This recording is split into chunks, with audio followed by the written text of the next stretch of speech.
guys, hai semuanya dimanapun kalian berada, Indonesia, Malaysia, Timur Leste, dan lain sebagainya yang tidak bisa Mimin sebutkan satu persatu. Selamat datang di channel Media Film, channel yang akan menarasikan sebuah film dan disajikan dalam bentuk alur cerita. Bagaimana kabar kalian hari ini? Semoga selalu sehat ya. Oke guys, sesuai postingan terbanyak dalam requestan film kemarin, Mimin akan membahasnya. Dan untuk yang bosan dengan alur filmnya, jangan khawatir ya, Mimin gak akan full bahas tentang film ini. Dan Mimin akan seling dengan film yang lain juga agar tidak bosan untuk yang sudah tahu alur filmnya. Film ini menceritakan tentang seorang jenius yang dianggap berkhianat oleh sektenya sendiri, sehingga dia pun dilahirkan kembali sebagai manusia namun di dunia yang berbeda.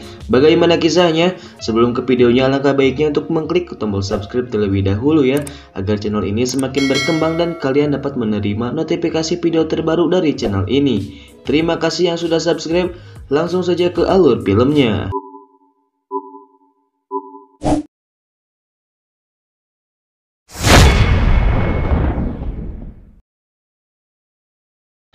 Kisah dimulai dengan pengejaran seorang pria oleh salah satu kelompok sekte di sana, yaitu sekte Tangmen.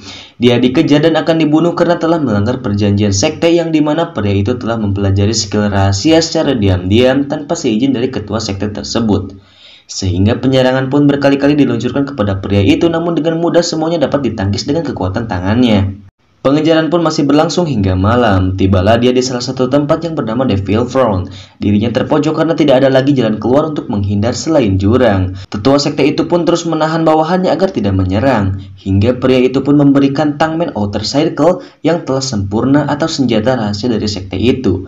Dianggap sudah keterlaluan, mereka pun akan menyerang pria itu. Tapi dia sadar jika dirinya mungkin telah bersalah. Dengan keadaan telanjang, dia pun akan meninggalkan tempat tersebut. Namun semua kekuatannya yang sudah dipelajari telah dibata di salah satu tempat tinggalnya, hingga dia pun menerjunkan dirinya masuk ke dalam jurang.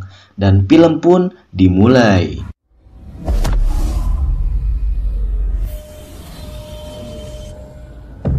Enam tahun telah berlalu, kini pria tadi dilahirkan kembali menjadi seorang anak dari keluarga sederhana yang memiliki pekerjaan sebagai pandai besi di dunia yang berbeda. Dia bernama Tangsan dari desa Roh Kudus. Dirinya bermeditasi untuk membuka kekuatan yang telah dia pelajari dulu.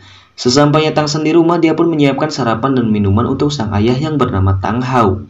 Hingga tak lama dari itu, datanglah Jack, kepala desa di tempat itu. Dia datang ke rumah Tang Hao dengan maksud untuk mengajak Tangsan agar dia mau dibuka martial soul-nya dan melihat kekuatan jiwa yang dimilikinya. Apakah dia layak untuk menjadi spirit master atau tidak di masa depan nanti. 小三，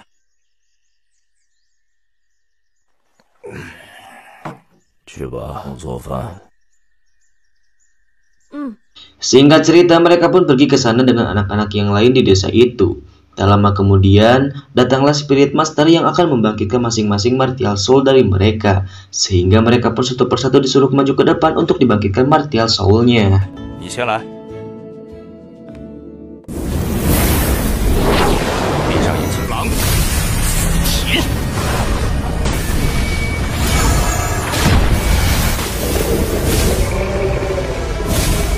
伸出你的右手，是个废物魂，没有功。 Namun sayangnya, semua martial soul yang mereka miliki dianggap tidak berguna, hingga akhirnya tibalah giliran Tangsan. Saat Tangsan membuka martial soul miliknya, dia memperlihatkan martial soul rumput biru perak dan menyembunyikan martial soul yang lain di tangan kirinya, sehingga spirit master di sana menganggap bahwa mereka semua memiliki martial soul yang tidak berguna. 蓝银草。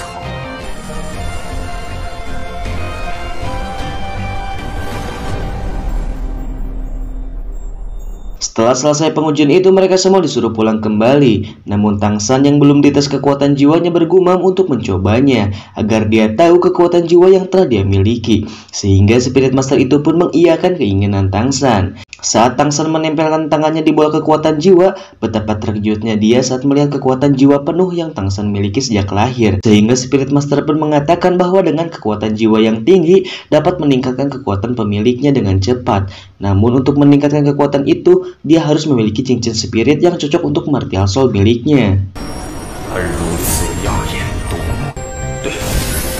定是的。你竟是先天满魂力，最高魂力。没有魂环，就算你再努力修炼。 魂环. Selesai dengan pengujiannya, dia pun mengatakan pada Jack jika Tang San memiliki kekuatan jiwa penuh, namun dengan martial soul yang tak berguna. Sontak saja itu membuat Jack senang dengan kekuatan alami milik Tang San, sehingga mereka pun memutuskan untuk pulang. 小三，大师说的那个先天满魂力武，是的。你告诉爷爷，你愿不愿意去专？走吧，我送你回家。 Sesampainya di rumah, Jack pun mengatakan pada Tang Hao untuk menyekolahkan anaknya ke kota Noding untuk mempelajari tentang martial soul dan semacamnya. Namun Tang Hao tidak setuju dengan saran dari Jack yang membuatnya kesal dan menyuruhnya untuk pulang. 定了，今年村子里那一个攻读生，让他到诺丁城初级魂师学院。不行，你说什么？好了，爷爷要走了。 距离今年诺丁魂师学院的报名时。 Setelah Jack pulang, Tang Hao pun meminta kepada Tang San untuk memperlihatkan martial soul miliknya. Namun saat dia memperlihatkan rumput perak biru, seketika itu terlihat kesedihan di raut muka Tang Hao karena martial itu sama dengan milik ibunya yang telah meninggal, sehingga dia pun meninggalkan Tang San masuk ke dalam kamar. Belum selesai dengan hal itu, Tang San pun memberitahu sang ayah jika dirinya memiliki martial soul yang berbeda di tangan kirinya. Saat Tang San memperlihatkannya, seketika itu ingatannya kembali ke masa lalu, yang dimana ibu Tang San diserang habis-habisan oleh prajurit itu yang membuatnya harus mati. Ayah, 不要！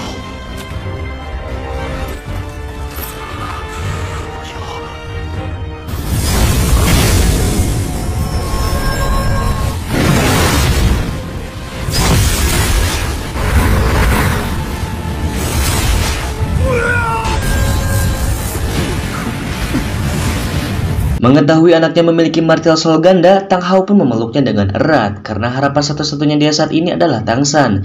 Sehingga Tang Hao pun mengatakan jika dirinya harus berjanji untuk tidak memberitahu siapa-siapa tentang martial soul ganda yang dia miliki kepada sembarang orang. Dan dia juga harus menggunakan senjata itu dengan tepat untuk menjaga martial soul yang lainnya. 收回去。记住，在你的未来，你要用你左手的锤子保护好你。 我会的，一定。 Keesokan harinya, Tang San sedang belajar mengerjakan pekerjaan ayahnya sebagai pandai besi. Namun setiap pukulan yang dia keluarkan sangat lemah, sehingga sang ayah pun mengajarinya cara yang cepat untuk membersihkan noda dari potongan logam itu. 叫你这样敲上1年，也没法让。看着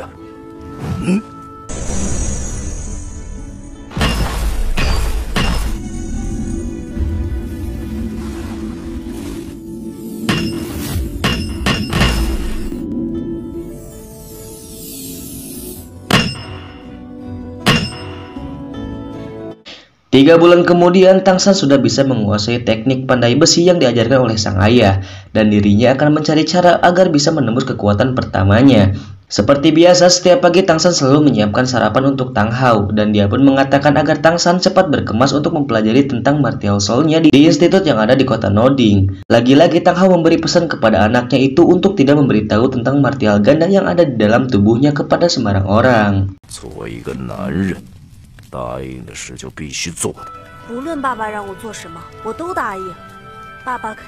不论你今后如何修炼魂力，甚至不要让任何人看到它的出现，更不，你是双生武魂。 Keesokan harinya, Jack menjemput Tang San ke rumahnya untuk berangkat ke kota Noding dengan tujuan agar Tang San dapat belajar di sana dan mendapatkan pengetahuan lebih tentang kekuatan yang ada di dalam tubuhnya.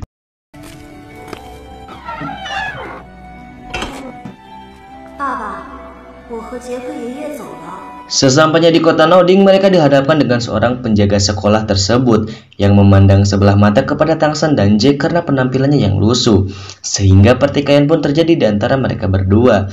Penjaga sekolah yang keterlaluan dengan omongannya membuat Tang San kesal, sehingga dia pun menyerangnya dan akan membunuhnya dengan senjata rahasia yang ada di dalam tangannya.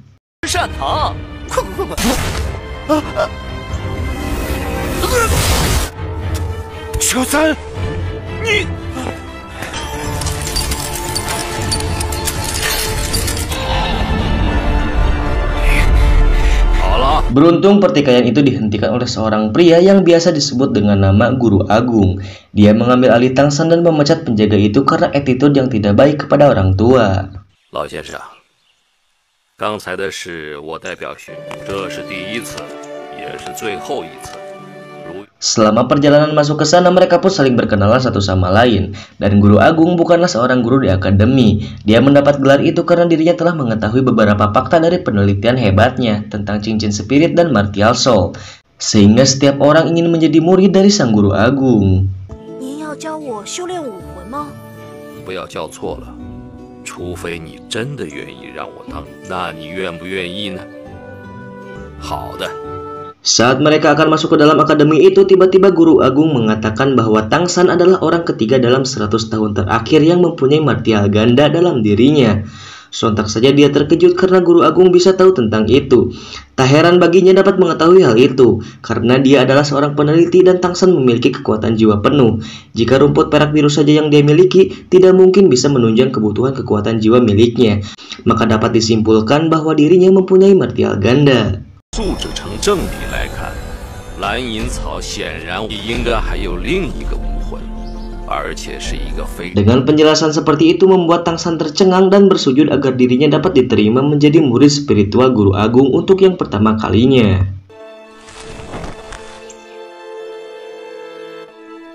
你这是干什么？青林，收我为徒吧，一日为师，终身为父。你应该受到我的跪拜。 Sesampainya di dalam akademi, Guru Agung memberikan surat rujukan yang ditulis oleh Spirit Master, sehingga Tangsan pun diberikan seragam akademi itu dan disuruh untuk ke asrama 7 sebagai tempat tidurnya. 就这样吧，这是学院免费发放的，去吧，那里会有老师安排你作为工读。 Saat dia akan masuk, tiba-tiba bos dari asrama itu menyerangnya, sehingga pertarungan pun terjadi.